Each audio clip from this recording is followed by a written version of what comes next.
महाराष्ट्र के उप मुख्यमंत्री छगन भुजबल आज हमारे साथ मौजूद है। आज हम उनसे जानना चाहेंगे एनसीपी सुप्रीमो शरद पवार जी ने जो बयान दिया है राफेल डील को लेकर, वो आज दिन भर सुर्खियों में छाया रहा। तारिक अनवर जी ने एनसीपी से इस्तीफा दिया है। आइए हम छगन भुजबल जी से बात करेंगे इसी मुद्दे पे। हमें बड़ा दुख है कि तारिक अनवर जी हमारे नेता है और उन्होंने जो इस्तीफा दिया है, हम पूरी कोशिश करेंगे उनको समझाने की। कुछ गलतफहमी ज़रूर हुई है। मैं नहीं समझता हूँ कि पवार साहब ने किसी को क्लीन चिट दिया है, ऐसा मैं नहीं समझता हूँ। वो मैंने खुद जो है देखा है। उसको मतलब जो क्लीन चिट नहीं होता है। और वैसे तो आपने देखा है कि महाराष्ट्र में क्लीन चिट देने का काम तो एक ही अपने चीफ मिनिस्टर करते हैं।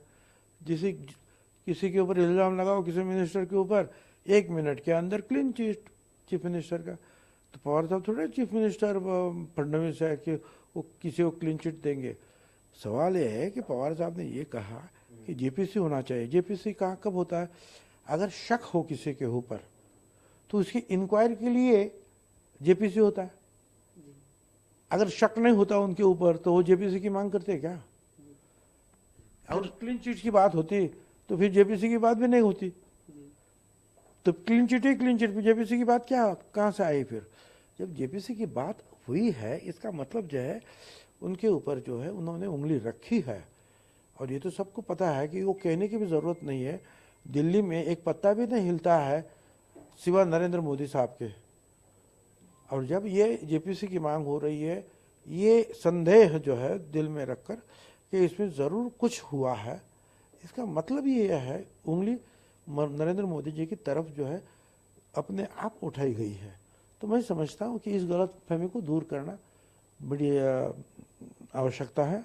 और जो मैंने कहा है कि ऐसी कोई बात नहीं कि और क्लीन चिट देने के लिए कई सारे कागज ढूंढने पड़ेंगे, कई सारे लोगों को सुनना पड़ेगा।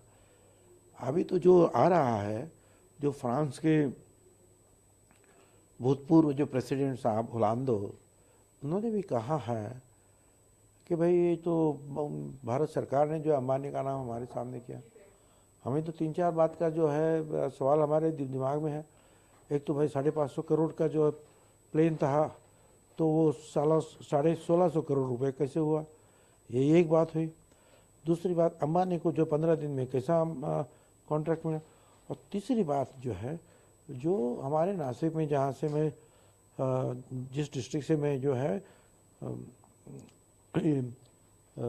काम मतलब ये विधायक हूँ, वहाँ जो है हिंदुस्तान एरोनॉटिक्स लिमिटेड HAL जो है वो फैक्ट्री है जहाँ सुखोई प्लेन भी जो है बनाए गए।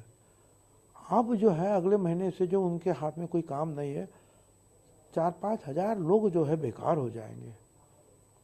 और 50 साल का तजुर्बा है उनको प्लेन बनाने का और हेलीकॉप्टर बनाने का।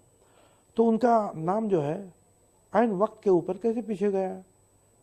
तो ये सारे सवाल हमारे सामने हैं। और जब तक इस सारे सवालों का सही जवाब नहीं मिलता है, तब तक पवार साहब क्या कोई सामान्य आदमी भी हो, कोई भी सामान्य शख्स हो, वो किसी को क्लीन चिट नहीं दे सकता है। जी, तो जैसा कि छगन भुजबल साहब ने बताया है कि तारिक अनवर साहब को कोई गलत फहमी हुई है जिसकी वजह से उन्होंने पार्टी छोड़ी है। औरंगाबाद से इसरार चिश्ती, ETV उर्दू के लिए।